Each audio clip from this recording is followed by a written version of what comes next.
Bonjour, je m'appelle Gilles Payet, je suis coach et sophrologue et éditeur de plusieurs sites internet sur la recherche d'emploi et sur la sophrologie. Ces sites sont moncoachingemploi.fr, questiondemploi.fr et sophroschool.fr. Je suis également conférencier et notamment conférencier pour l'association Solidarité Nouvelle face au chômage, pour laquelle j'organise chaque année un cycle de 10 conférences sur la recherche d'emploi. Et je me propose dans ce podcast d'une conférence que j'ai donnée sur l'estime de soi, de vous donner les idées principales qui ont été partagées à l'occasion de cette conférence. Lors de cette conférence, j'ai abordé le champ de la définition de ce qu'est l'estime de soi, de ce qu'est la confiance en soi, de ce qu'est l'affirmation de soi. J'ai expliqué, on a mis en avant pourquoi se préoccuper de l'estime de soi, pourquoi est-ce que finalement dans un parcours de recherche d'emploi, il est aussi important de consacrer un temps quotidien, même s'il s'agit de quelques secondes, que de quelques minutes, à son estime de soi et que c'est aussi important que d'envoyer des CV. Je vous donnerai le lien pour aller voir une interview vidéo passionnante de Christophe André.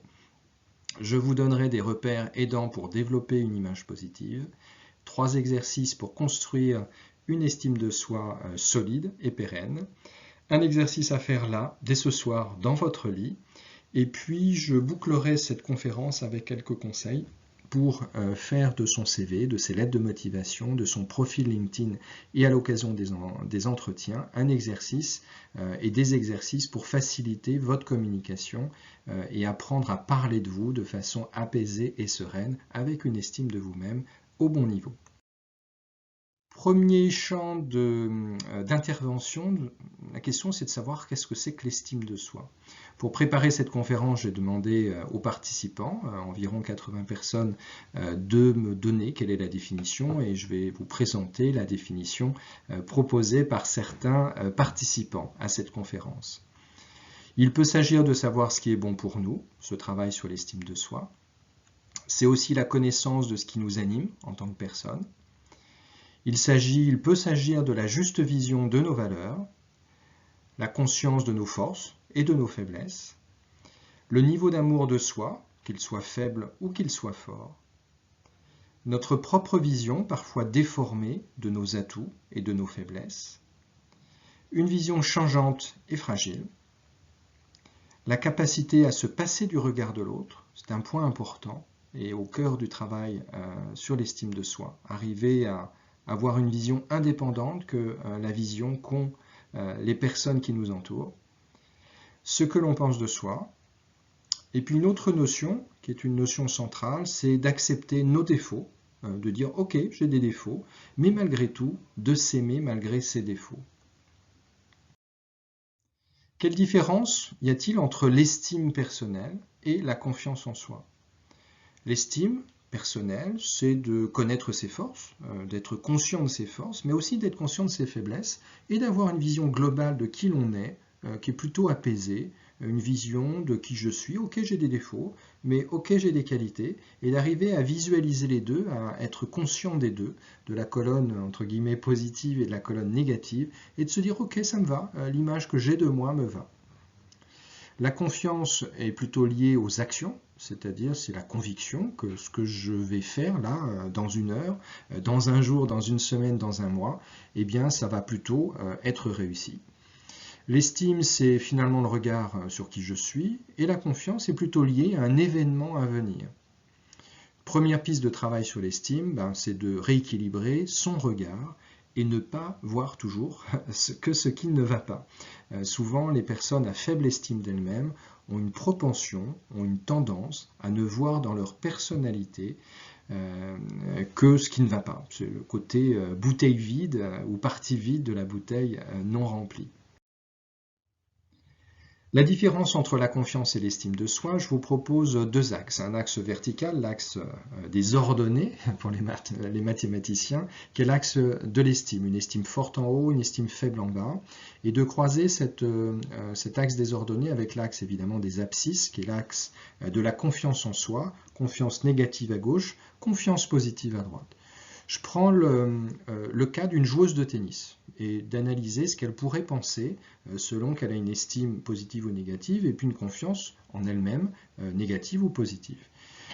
Dans la case en haut à gauche, elle pourrait formuler, si elle a une estime d'elle-même en tant que joueuse de tennis qui est positive, elle pourrait dire « j'aime ma façon de jouer en ce moment ». Donc vous voyez, elle a un regard plutôt positif sur elle-même en tant que joueuse de tennis, mais en même temps, elle pourrait dire « mais je vais perdre, c'est sûr, mon adversaire est trop forte ». Donc une confiance en elle qui est plutôt négative sur le fait que le match qu'elle va jouer dans 1 heure ou le lendemain matin à 15 heures, elle va le perdre parce qu'elle connaît l'adversaire et qu'elle sait qu'elle a de bonnes chances de perdre.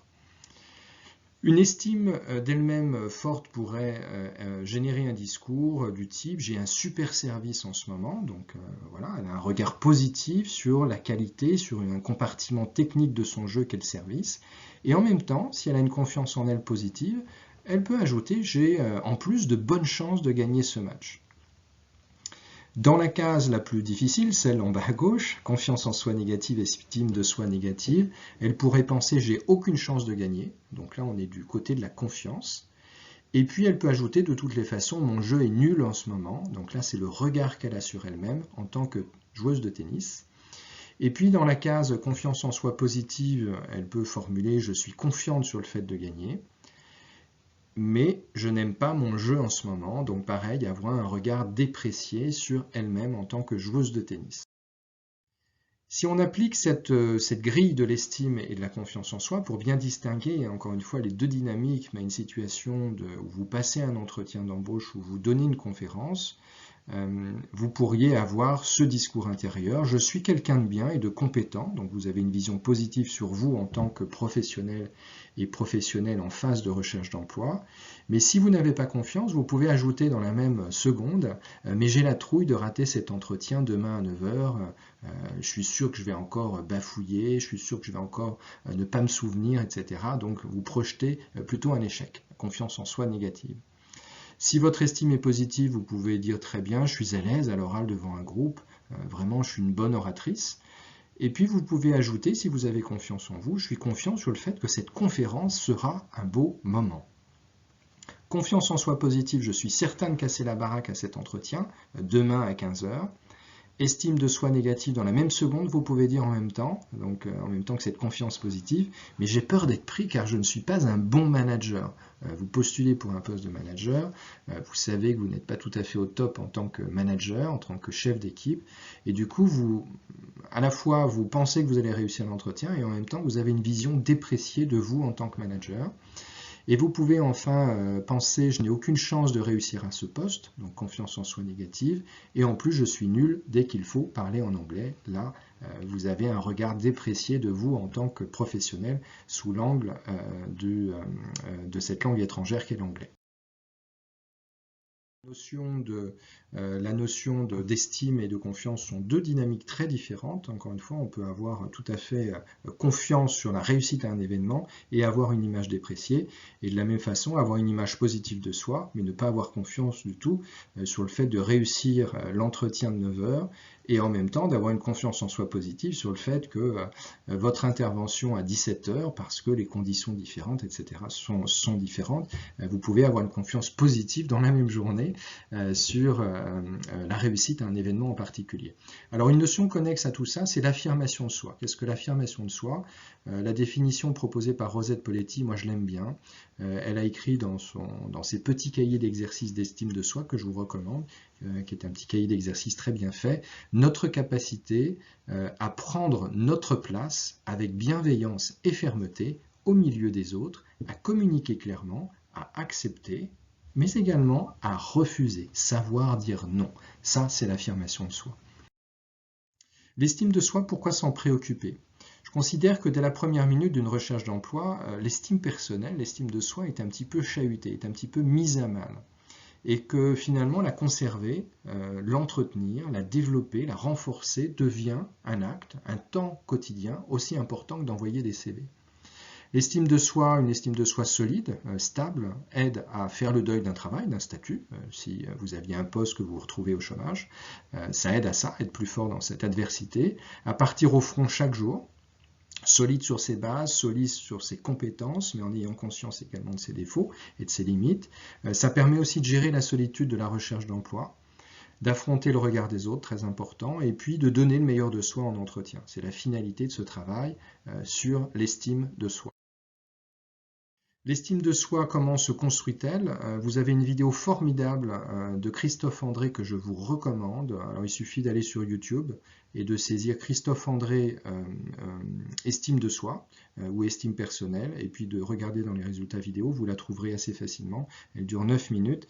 Et Christophe André, si vous ne savez pas encore qui est Christophe André, donc c'est un médecin psychiatre qui a beaucoup travaillé sur l'estime de soi, qui est un auteur également de livres qui sont très accessibles. Il a écrit notamment 2 livres, un qui s'intitule L'estime de soi, et l'autre qui est un bouquin super qui s'intitule Imparfaits, libres et heureux, dont je vous recommande vraiment la lecture. Vous savez, Vous ce avez qui une captation construit vidéo l'estime de soi, c'est de d'abord, cette quand je suis un petit intervention enfant, de de Christophe André, recevoir qui est ce la qu'on vidéo que appelle un vous amour retrouverez sur inconditionnel. YouTube. Est-ce que mes Alors je ne parents, déroule pas la là tout de suite famille dans parce qu'elle laquelle dure je 9 vivais, minutes et qu'elle va allonger m'ont le fait propos. évoluer Et encore une fois, vous dans la ce retrouverez bain d'amour facilement inconditionnel qui et est ce son sentiment contenu est que tout à j'ai qu'on fait m'aime, passionnant. même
Démarche et points de repère, 13 points de repère pour construire une estime de soi aidante dans la vie. Premier point de repère, d'être conscient et de valoriser toutes les nombreuses qualités, toutes les nombreuses compétences que vous avez. Il faut à un moment donné que vous arrêtiez, que vous fassiez la liste, vous suspendiez le temps pour faire cette liste de toutes vos qualités, de toutes vos compétences. Et ne pas focaliser sans cesse sur les seuls défauts que vous avez. Ça, c'est le premier boulot à faire, je dirais, de rééquilibrer votre regard et votre ressenti sur la colonne positive, les talents, les compétences, les réussites, etc.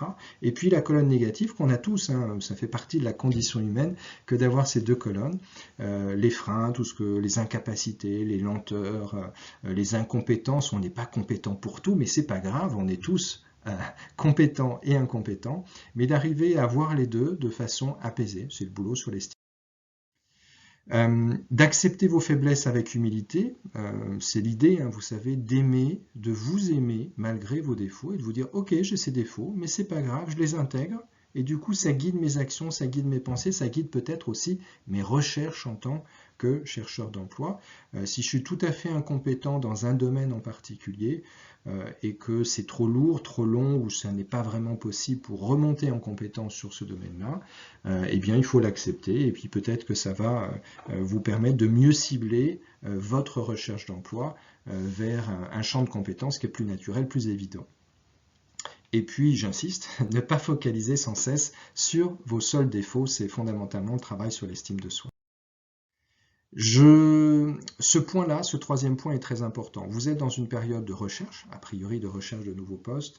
Je vous invite à inscrire dans votre emploi du temps des temps d'aide pour les autres. Ces temps d'aide pour les autres, quel est l'enjeu? C'est tout simplement de vous sentir utile, de recevoir de la reconnaissance de la part de ceux que vous aidez, une énergie positive, une fierté, une estime de soi, une estime de vous-même positive, parce que vous retrouvez un élan, un dynamisme et un service pour les autres. Et je vous garantis que de réinscrire dans votre emploi du temps ces temps d'aide pour les autres, c'est une bonne façon aussi, c'est un super levier pour développer une estime de vous-même. Alors, quelques exemples d'activités, le soutien scolaire, aider les jeunes sur le français, sur l'anglais, sur les maths, en fonction de votre champ de compétences bien sûr. Ça peut être l'aide aux sans-abri, l'aide aux personnes âgées, l'aide à domicile, aider un voisin, aider sur des forums, là on parle d'aide au travers d'une discussion sur Internet, des forums sur des sites Internet. Pourquoi pas, si votre compétence est dans un sport en particulier, eh bien donner des cours, aider de façon bénévole ou pas bénévole d'ailleurs, mais être dans une situation de service et d'aide aux autres. Ça peut être d'aider lors de sorties scolaires, activités dans une paroisse, si tel est votre champ social, et puis ça peut être aussi de devenir un écoutant, pareil, écoutant soit au téléphone ou via des forums sur Internet. Je vous invite pour chaque petite victoire, chaque moment positif, chaque petite avancée, de vous féliciter. Alors ça peut être simplement de vous féliciter vous-même, hein. Là il y a une image de fête, mais ça peut être entre vous et vous, simplement de vous féliciter, voilà, pour une petite avancée, un courage que vous avez eu de contacter, par exemple un contact réseau. Ça faisait 10 jours que vous repoussiez le fait de prendre votre téléphone pour contacter telle personne qu'on vous avait recommandé. Vous aviez la trouille de le faire, vous l'avez enfin fait aujourd'hui. C'est ça que j'appelle les petites victoires. Voilà, c'est pas forcément décrocher un poste. Voilà. Et de vous féliciter à chaque fois, là en l'occurrence de vous féliciter d'avoir eu le courage de décrocher votre téléphone pour appeler ce DRH ou cette personne réseau qui va vous ouvrir le champ d'un entretien, etc. et d'informations intéressantes.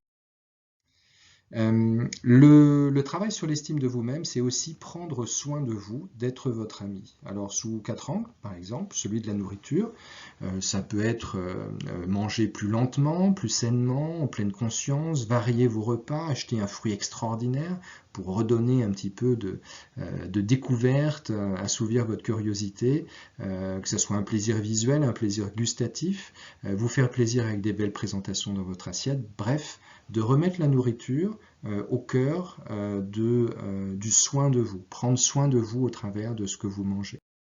Au niveau du sommeil, c'est la même chose. je considère que dans une période de recherche de nouveaux postes, le fait de prendre soin de vous, notamment sous l'angle du sommeil, d'avoir une attention particulière pour chouchouter votre sommeil, c'est vraiment aussi important, là encore, que d'envoyer des messages sur LinkedIn ou de répondre à des annonces et d'envoyer votre CV.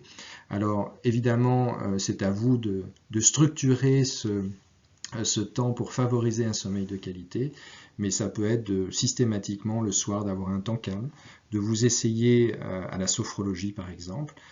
Sur le site sophroschool.fr, je donne plein d'exercices, notamment des exercices pour favoriser le sommeil, donc allez voir sophroschool.fr et vous en trouverez sur plein d'autres sites également sur internet. Ça peut être la lecture de livres, de troquer, voyez, la télé jusqu'à minuit, minuit et demi contre un livre, justement à partir de 23h. Plus d'écran, passer 23 heures, ça pourrait être votre décision, là, dès ce soir, de dîner léger, d'avoir des heures régulières de coucher, un rituel qui vous va bien. Bref, d'avoir une attention pour favoriser votre sommeil et pour être en forme lorsque vous vous présenterez aux entretiens que vous décrocherez dans les prochains jours ou les prochaines semaines.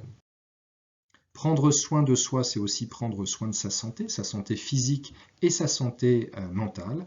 Alors ça peut être de remettre dans votre emploi du temps, si vous n'en aviez pas, une activité physique régulière, faire de la gym douce. Si vous achetez un tapis, vous aurez un coût de entre 5 et 15 euros. Voilà, c'est pas un gros investissement et il vous servira pendant plusieurs années pour faire cette gym douce, ces étirements au réveil.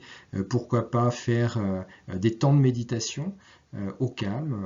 Alors moi personnellement, chaque jour de ma vie, j'ai à peu près 6 temps, 5, 6, 7 temps de méditation de 2 minutes. Je les loge à plein d'endroits différents de ma journée.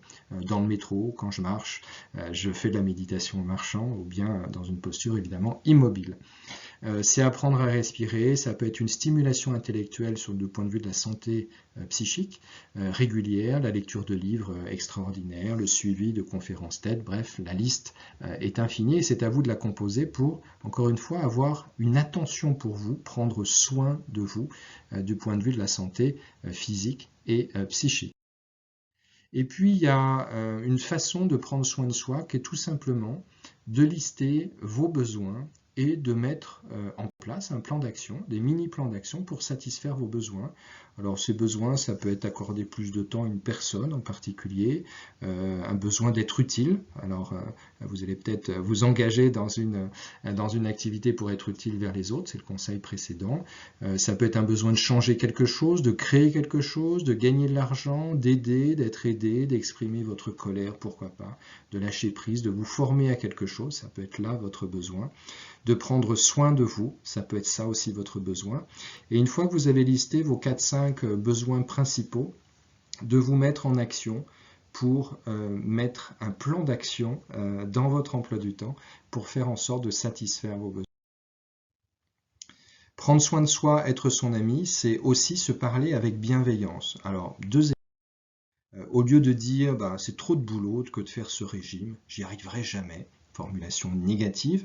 Alors au passage, tous les enseignements sur la pensée positive et sur la programmation mentale, que ce soit dans des univers sportifs, personnels, professionnels, démontrent que si votre petite musique interne, votre programmation mentale, c'est de dire je n'y arriverai jamais, eh bien vous programmez finalement le succès de cette phrase, c'est-à-dire qu'il y a de fortes chances effectivement que vous n'y arriviez jamais si vous continuez à penser de façon négative.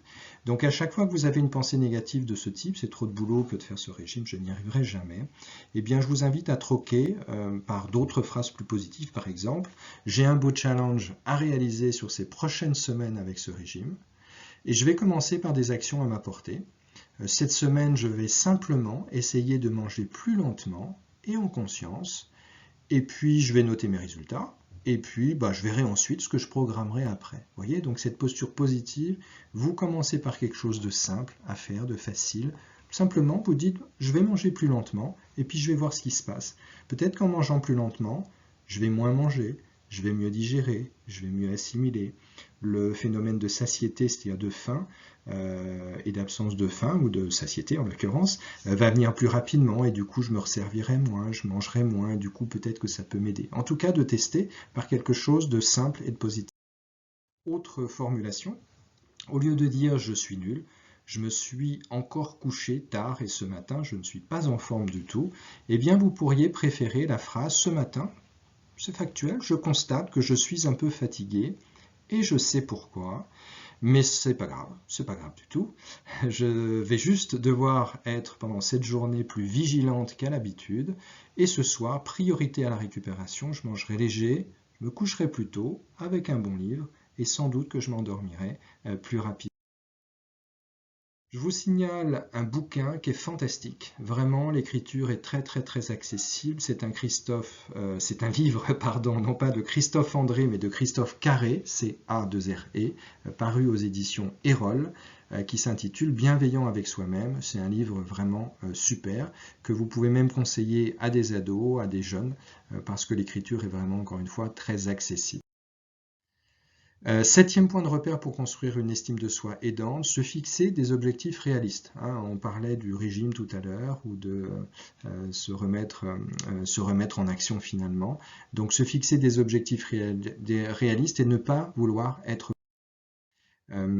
L'objectif SMART, c'est intéressant, alors c'est quelque chose qui est diffusé partout, mais il a le mérite d'être quand même structurant et intéressant. Alors c'est les 5 lettres, le S pour spécifique, un objectif bien spécifique, bien précis, mesurable en termes de jours, en termes de poids, en termes de, je ne sais pas, avec des indicateurs chiffrables et mesurables. Ambitieux, c'est-à-dire que ce soit quelque chose, si c'est comment dirais-je, à dérouler sur plusieurs jours ou plusieurs semaines, c'est le côté ambitieux, un peu complexe. Réaliste, ne pas avoir un objectif dont vous savez à l'avance que vous ne l'atteindrez pas, et mesurable dans le temps.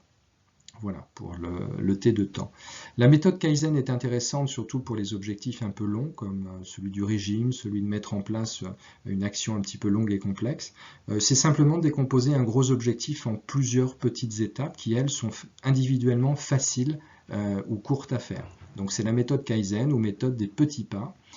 Et l'idée, c'est de commencer par une première action facile à...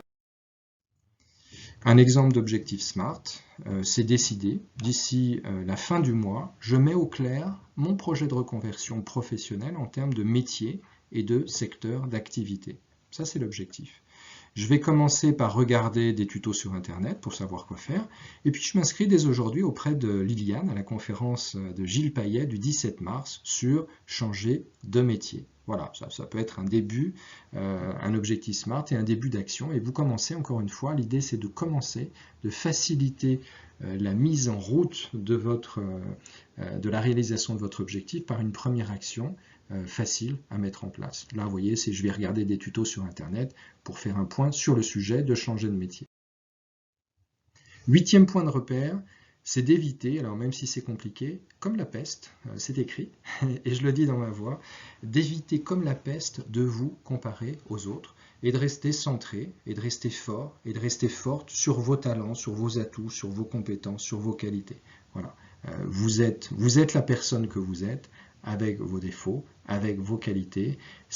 L'ensemble fait une belle personne, et de rester fort sur vos qualités. Voilà. De vous passer, de ne pas vous comparer. De la même façon, ne pas attendre l'approbation des autres. Rester centré, toujours de la même façon, être forte sur vos talents, vos atouts, vos compétences. Mais en même temps, si ces paroles sont prononcées, acceptez-les. Acceptez les mots, acceptez les paroles bienveillantes, les paroles positives, sans les mettre de côté, sans les dénier, ni sans les dénigrer ou les diminuer. Je vous mets à l'écran une phrase qui avait été prononcée par le conservateur du musée historique de l'armée de terre et qui m'avait dit à la fin de mon service militaire en m'offrant un livre, Mon lieutenant, j'ai apprécié votre calme dans la tempête. C'est parce que j'avais un chef qui était un lieutenant-colonel qui était un petit peu violent et je suis d'un naturel plutôt calme et assez froid dans ces situations un petit peu extrêmes parfois, de comportements un petit peu autoritaires de certaines personnes, et il avait apprécié, donc il m'avait écrit ça sur un bouquin.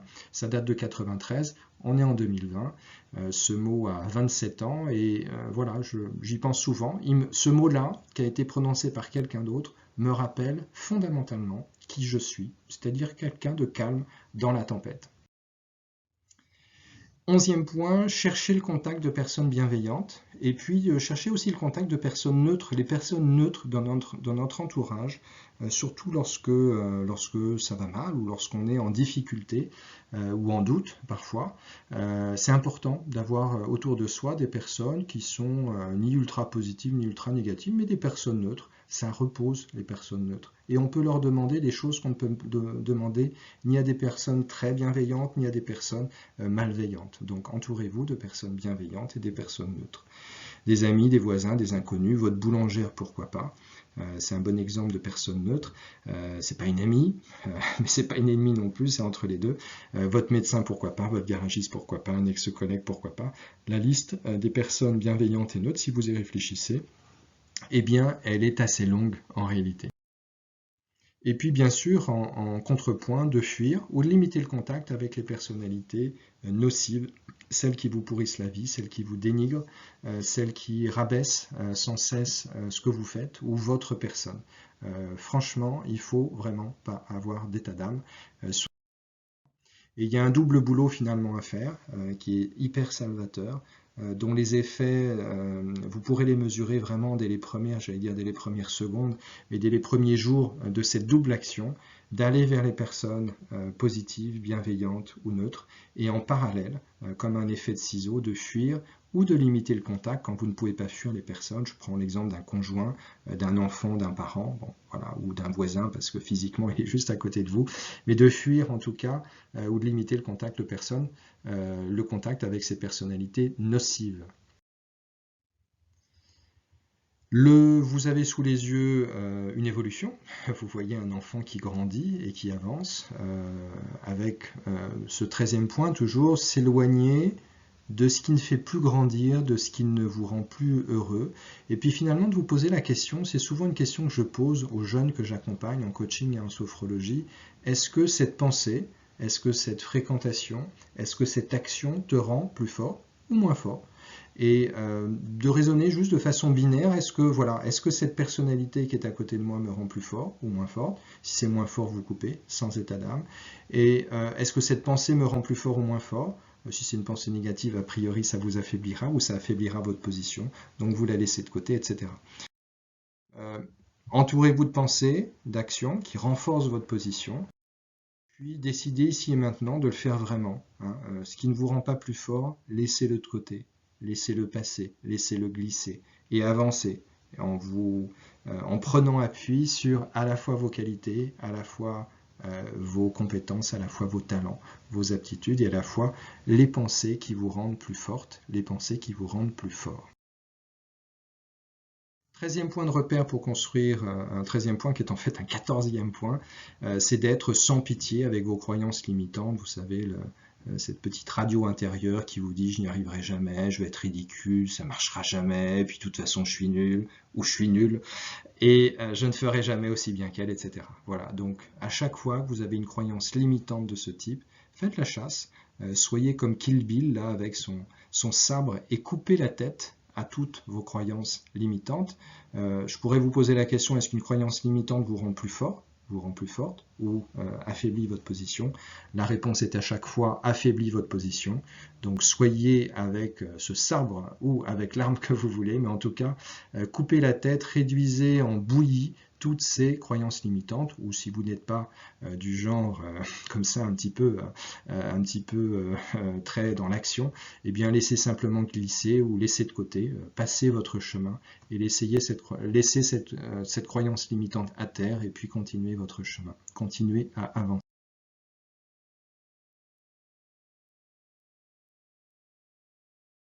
De soi positive. Premier exercice, c'est des exercices de carnet. Je vais vous inviter à acheter un joli carnet, à prendre un joli stylo ou un crayon pour premièrement ouvrir le carnet de vos réussites, de vos victoires, deuxièmement vous réapproprier vos qualités, compétences et talents, et troisièmement ouvrir le livre d'or des paroles bienveillantes. Alors, le carnet de vos réussites et victoires, c'est des petites réussites quotidiennes. C'est d'arriver à sourire à quelqu'un, alors vous êtes plutôt réservé d'habitude. C'est de vous féliciter parce que vous avez fait l'effort d'aller à une conférence. C'est de vous féliciter parce que vous vous êtes levé plus tôt ce matin, souvenez-vous, pour faire 10 minutes de yoga. c'est d'avoir fait rire un copain, d'avoir aidé un enfant à faire ses devoirs, etc. C'est des petites réussites dans votre quotidien, mais de vous ouvrir à ces réussites pour vous ouvrir à quelque chose de positif concernant votre personnalité, concernant qui vous êtes en tant que personne. Une fois que vous êtes inscrit dans cette dynamique de noter vos réussites et vos victoires, je vous invite à les noter, à les consigner dans un carnet. Si possible, plutôt un carnet dans lequel vous écrivez, c'est-à-dire avec un crayon et un bout de papier, plutôt que sur une feuille Word. On produit des idées différentes. Sachez que votre cerveau fonctionne différemment selon que vous utilisiez un clavier d'ordinateur. C'est un peu notre cas à tous, un peu trop parfois, ou bien une feuille ou un carnet avec un crayon. Donc là, je vous suggérerais plutôt de faire ce travail d'introspection, de suspendre le temps pour savoir quelles ont été les actions positives de la journée, de la semaine, du mois, de l'année, pour acheter encore une fois ce carnet. Donc ma proposition pour travailler sur ce champ, c'est d'acheter un joli carnet, de choisir un stylo, un crayon, un feutre, comme vous le souhaitez, de vous réserver un temps pour vous, de trouver des exemples quotidiens, de puiser dans votre mémoire pour les exemples non quotidiens mais qui sont dans le passé, puiser dans votre enfance, dans votre période adulte, dans votre période professionnelle, dans les périodes de vie autour des loisirs, pour aller chercher vos qualités, vos réussites, et puis d'enrichir votre carnet régulièrement, le relire et prendre plaisir. Et si vous pouvez coupler lors de cette relecture une sorte de temps calme, de méditation, eh bien vous intégrerez encore plus facilement la belle personne que vous êtes. Deuxième travail autour de vos qualités et de vos compétences, vous avez sous les yeux un début de liste de 206 qualités. Vous les retrouverez facilement sur Google en faisant liste qualité. Et vous tomberez sur la page du blog que j'anime qui s'appelle questiondemploi.fr et vous retrouvez facilement cette liste. Pareil pour les compétences, vous faites la même chose, liste de compétences. Vous pouvez même ajouter Gilles Payet et puis vous retomberez sur cette liste d'une centaine de. Et puis pareil, j'ai publié une liste de 107 verbes d'action, qui est un outil intéressant pour travailler justement, pour identifier quelles sont vos compétences. De partir de verbes, souvent ça libère la parole pour compléter ce verbe par un complément d'objet direct ou indirect, selon votre phrase, et ça aide à trouver des idées et vos talents. Proposition d'exercice, pareil pour identifier ses compétences. Proposition de travail. Vous prenez ces listes, ces trois listes, les qualités, les compétences et puis la liste de verbes d'action. Vous cochez les qualités, les mots qui vous correspondent. Vous les notez de 1 à 10. Pour les 20% les mieux notés, vous listez et vous passez du temps sur des situations vécues. Ok, vous avez coché dynamique, vous êtes quelqu'un de dynamique, mais rappelez-vous toutes les situations de vie personnelle, professionnelle, amicale, sociale, associative, etc., dans lesquelles vous avez fait preuve de dynamisme. Et puis commencez à vous remémorer le dynamisme qui fait partie de votre personnalité. En allant puiser dans votre mémoire, dans la mémoire de votre vraie vie, ce que vous avez vécu, votre cerveau va simplement intégrer de façon très forte le fait que vous êtes quelqu'un de dynamique, puisque ça repose sur un vécu. Ce n'est pas simplement je suis dynamique parce que je suis dynamique. Je suis dynamique et je peux le prouver, je peux me rappeler que j'ai été dynamique dans telle et telle situation, et le boulot est à faire pour chacun des mots que vous allez sortir de ce travail de liste. Et puis l'idée c'est d'enrichir ce travail régulièrement et de le relire de temps en temps. Troisième travail, c'est d'ouvrir le livre d'or des paroles bienveillantes. Vous voyez, tout à l'heure, j'ai mis en avant une parole de ce conservateur du musée de l'armée de terre pendant mon service. J'ai apprécié votre calme dans la tempête. C'est pareil. Alors, comment dirais-je, moi, c'est une phrase qui était écrite sur un livre qu'il m'a offert à mon départ, mais ça peut être la parole d'un enfant, ça peut être une dédicace dans des livres qu'on vous a offerts quand vous étiez un peu plus jeune ou récemment. Ça peut être un avis positif. Allez à la pêche. Alors, il peut y avoir de mauvaises surprises, évidemment, mais allez à la pêche, si vous les avez conservés, à vos bulletins scolaires pour savoir qu'est-ce que vos profs mettaient en avant. Parfois, on a de bonnes surprises et de redécouvrir ce que nos profs ont dit de nous, mais de façon positive. Même travail, vous ouvrir à 360 degrés sur la bienveillance de votre entourage, dont celle de votre boulangère, accepter les mots doux, les mots positifs vous concernant, remercier bien sûr la personne, retrouver des annotations positives, des mots doux, des dédicaces, un carnet scolaire, noter dans un carnet sans vous poser de questions, enrichir ce travail régulièrement et toujours le même travail, le relire, et en particulier dans les périodes de votre vie où vous pouvez avoir des doutes, où vous pouvez avoir un coup de mou, être plutôt dans le bas de la courbe, pour remonter, vous rappeler finalement la belle personne que vous êtes au travers de la vie des autres, pas simplement de votre. Un exercice, je vous parlais d'un exercice à faire là, dès ce soir. C'est un exercice que je fais moi depuis une quinzaine d'années, tous les soirs de ma vie au moment de mon coucher, donc ça se passe entre 23h et minuit, dans la grande majorité des cas. C'est de s'ouvrir simplement aux manifestations positives de votre journée, de sourire, de remercier, alors remercier qui vous voulez, remercier vous-même, remercier la vie, remercier l'entité que vous souhaitez. Mais juste avant de vous endormir, moi je trouve ça sympa de faire cet exercice. Alors, j'ai aucun objectif d'exhaustivité, de me rappeler de l'intégralité des moments positifs de ma journée. En revanche, je laisse remonter comme ça, naturellement, le souvenir des bons moments de la journée. Et puis dès que ma mémoire s'arrête, dès que je n'ai plus d'idées, ben voilà, j'enchaîne sur un exercice de sophrologie et ça me plonge vraiment très profondément et de façon très positive dans les bras de Morphée. Et j'aime bien l'idée de m'endormir en faisant en sorte que les dernières pensées conscientes étaient des pensées positives. Un autre exercice, mais qui était assez proche de celui que je viens de vous décrire, qui est décrit dans le livre de Frédéric Lenoir, Méditer à cœur ouvert. C'est une méditation de gratitude. Je vous lis ce qu'il a écrit dans son livre. Je plonge dans ma mémoire et je me remémore des souvenirs heureux. Donc là, c'est pas lié à la journée, c'est lié à des souvenirs heureux en général. Et tandis que ces moments remontent à ma conscience, je dis intérieurement merci. Voilà, cette méditation de gratitude proposée par Frédéric Lenoir. Si on reboucle la fin de cette conférence avec la recherche d'emploi et comment est-ce qu'on peut faire de cette estime de soi et de ce temps passé à travailler sur son estime personnelle, des éléments aidants, structurants, vous rendant plus fort pour être plus efficace dans votre recherche d'emploi, je vous invite à 4 points de repère sur cet écran. D'abord, d'avoir une présentation de vous-même plutôt synthétique. Si vous voulez être plutôt efficace, que les gens mémorisent ce que vous dites, soyez synthétique et structuré. Là, par exemple, si on vous demande de vous présenter autour d'un tour de table, eh bien, vous pourriez dire « Je suis une professionnelle de… » Premier temps d'expression. Deuxièmement, j'ai tant d'années d'expérience acquises au sein de tant de structures. Ma valeur à rajouter réside dans, ou mes compétences principales, ou mes talents, c'est ça, ça, ça et ça. Voilà. Vous avez une présentation synthétique, facile à structurer. Vous pouvez la préparer pour savoir la dire dans n'importe quelle situation, dans un salon, à l'occasion d'un tour de table, à l'occasion de présentation réseau. On ne va pas vous donner 5 minutes pour parler, ou bien si vous démarchez quelqu'un par téléphone, c'est utile de savoir se présenter de façon claire, structurée, courte et positive.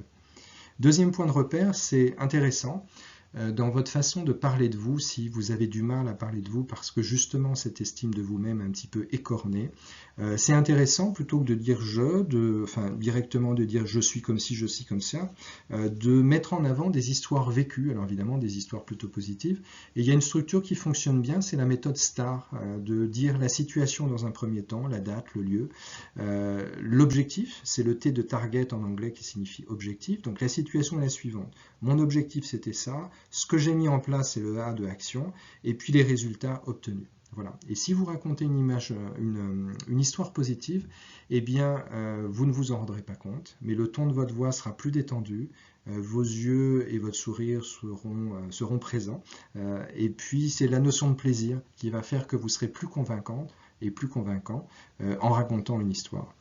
Un autre axe de travail dans votre présentation orale, c'est d'être factuel et d'utiliser le « je » et non pas le « on » ou pas le nous, et d'utiliser des verbes d'action. J'ai mis en place, j'ai contribué, j'ai participé, j'ai réussi, j'ai pris l'initiative, j'ai vendu. Bref, le je est pour le coup à mettre vraiment en avant.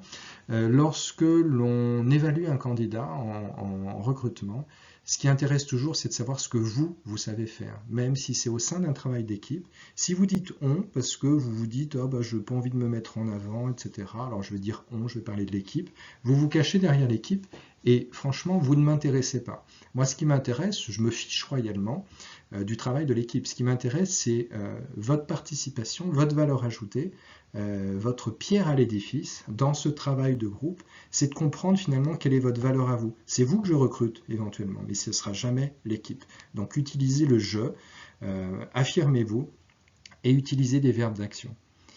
Quatrième axe de travail, c'est de penser, si vous voulez avoir une communication claire, vendeuse, séduisante, c'est de penser toujours aux besoins de votre interlocuteur et de recentrer votre présentation sur ce qu'il souhaite entendre, les mots-clés issus de l'annonce, de son profil LinkedIn, et de recentrer toujours votre discours et les réponses aux questions sur les besoins de votre interlocuteur. Le cinquième point le plus important, c'est de parler de vous au futur plus qu'au passé. Je rappelle souvent qu'un recrutement, c'est pour un temps futur, c'est pas pour un temps passé. Donc si l'intégralité de votre discours est sur ce que vous avez fait dans le passé, il y aura un problème à un moment donné, alors qui ne sera pas forcément décodé de façon consciente par votre interlocuteur, mais vous l'obligez à faire le pont entre ce que vous avez fait et lui ses besoins.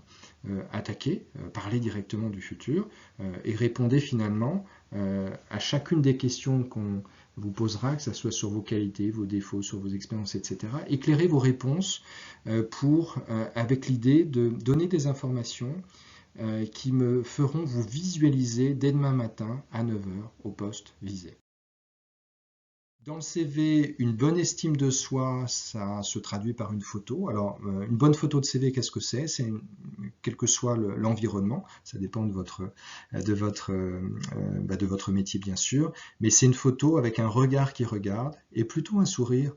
Les personnes qui vous regardent dans les yeux et qui vous sourient sont plus avenantes et donnent plutôt envie de les rencontrer que des personnes qui ne regardent pas et qui ne sourient pas.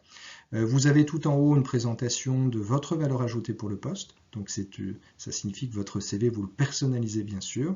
Et puis vous mettez en valeur, alors là de façon ergonomique, visuelle, dans ce modèle de CV, vos compétences utiles pour le poste.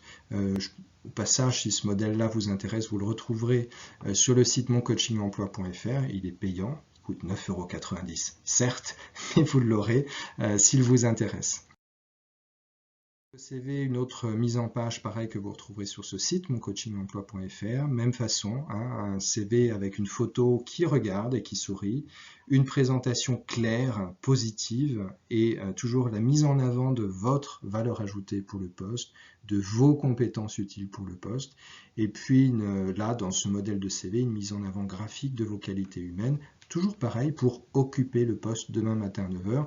N'oubliez pas ce cinquième conseil qui est vraiment le parent pauvre, je trouve, dans les CV, dans les lettres de motivation, c'est que les CV sont dans 9 cas et demi sur 10 trop égocentrés, trop autocentrés.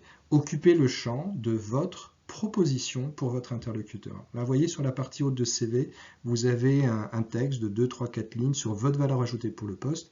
Et la liste des compétences que vous avez dans la partie haute de CV, ce ne sont pas vos compétences en général, ce sont vos compétences utiles pour occuper le poste pour lequel vous candidatez. Donc vous faites un travail de synthèse, de personnalisation de vos compétences pour que l'interlocuteur qui vous lira soit tout à fait positif lors de la lecture de votre CV et envie de vous rencontrer. C'est bien l'objectif principal d'un CV, c'est de vous donner envie de vous rencontrer. Le sujet sur la lettre de motivation, vous pouvez avoir une lettre de motivation classique, mais notez sur ce modèle que vous pouvez aussi avoir une lettre de motivation avec cette marge à gauche, cette colonne, qui vous permet de redonner des informations en plus de la lettre de motivation classique, qui vous permet d'insérer une photo, là toujours pareil, même règle, regard qui regarde, et puis un sourire. Et le corps de votre lettre, aujourd'hui les lettres de motivation ne sont plus lues. Pourquoi? Parce que le contenu, de la même façon pour les CV, est trop auto-centré. C'est un discours sur le passé, moi j'ai fait ci, moi j'ai fait ça, et puis occuper ce poste me permettrait de faire ci, de faire ça. Donc c'est complètement auto-centré, c'est pour ça que les lettres ne sont plus lues. En revanche, si vous faites une lettre comme je vous le suggère là tout de suite, c'est-à-dire où le cœur de votre lettre, c'est la partie encadrée en rose sur cet écran, liste tout ce que vous allez pouvoir faire, tout ce que vous vous proposez de faire en termes de compétences, d'aptitudes, d'idées, de qualité pour occuper le poste demain matin à 9 h. Donc c'est très factuel, la formulation, c'est voici à titre d'exemple ce que je pourrais vous apporter à ce poste, et là vous listez 5, 6, 7 atouts pour occuper le poste demain matin à 9 h.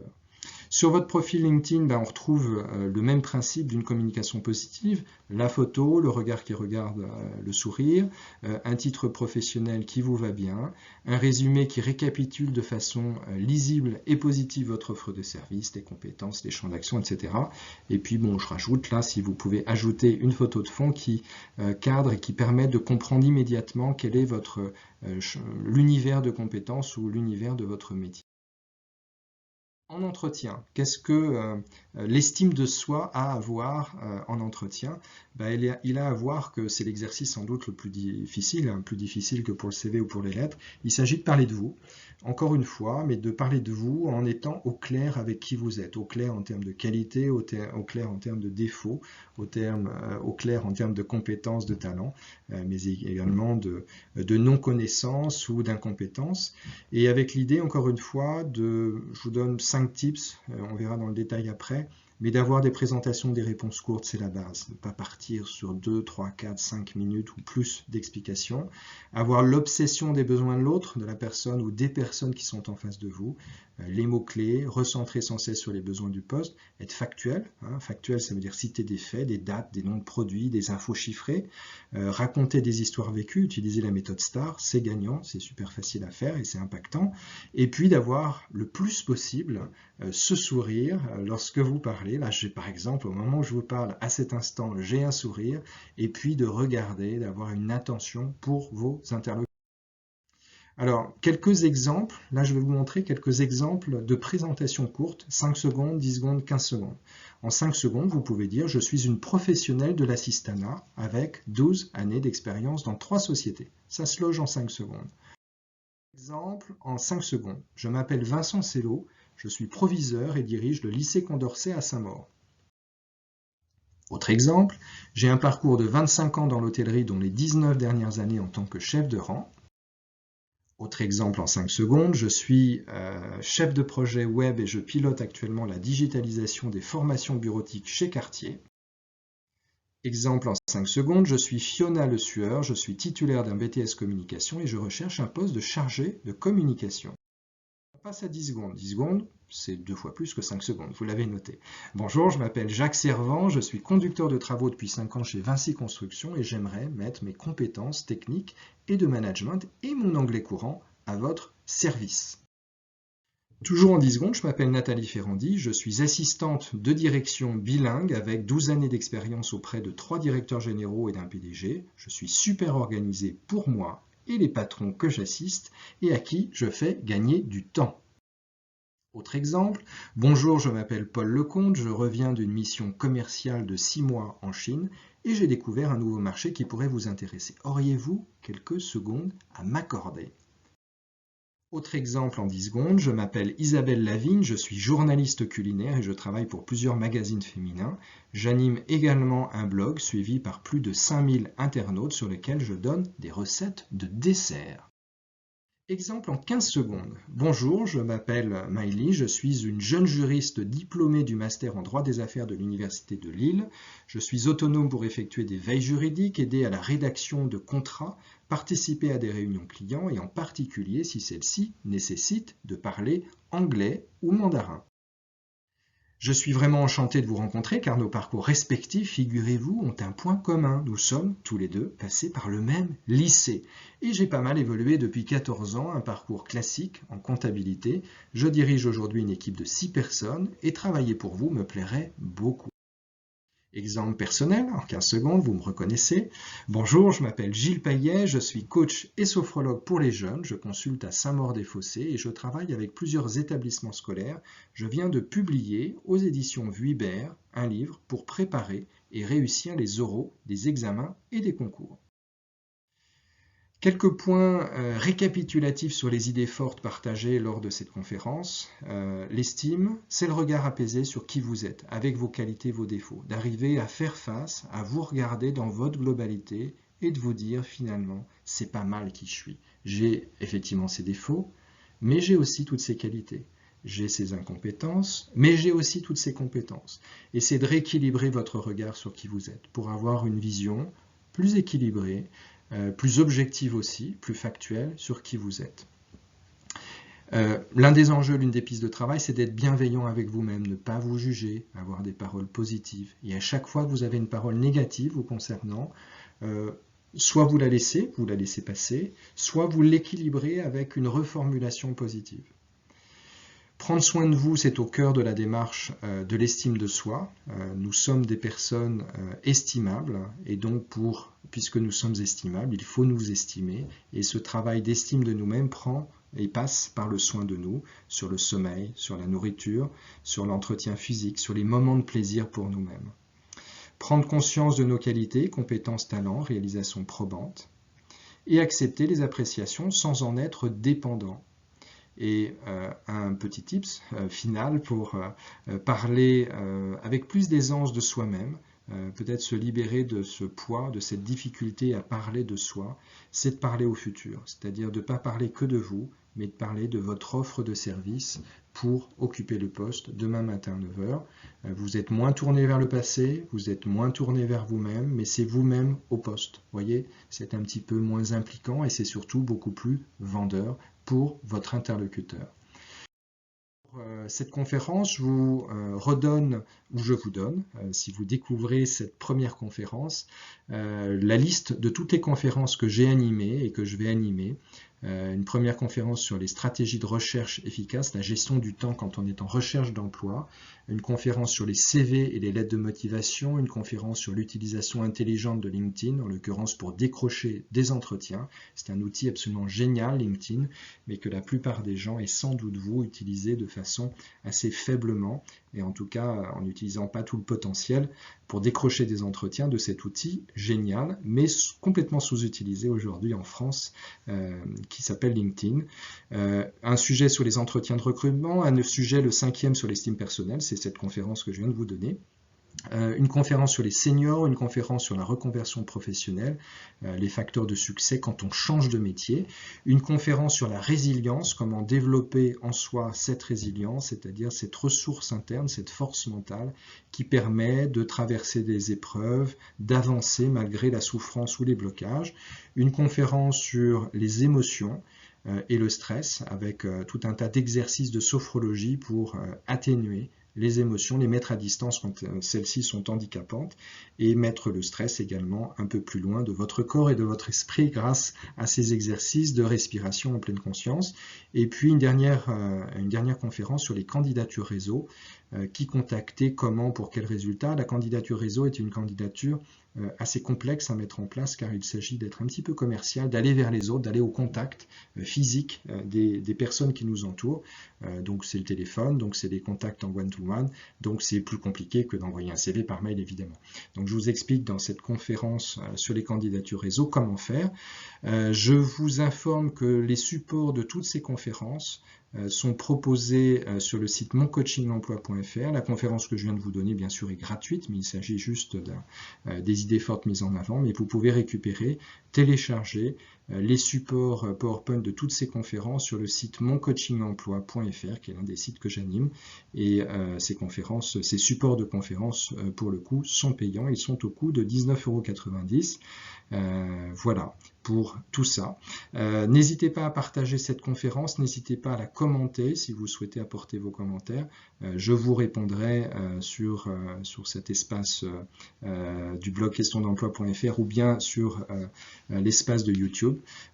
Et je vous dis à bientôt pour une prochaine conférence.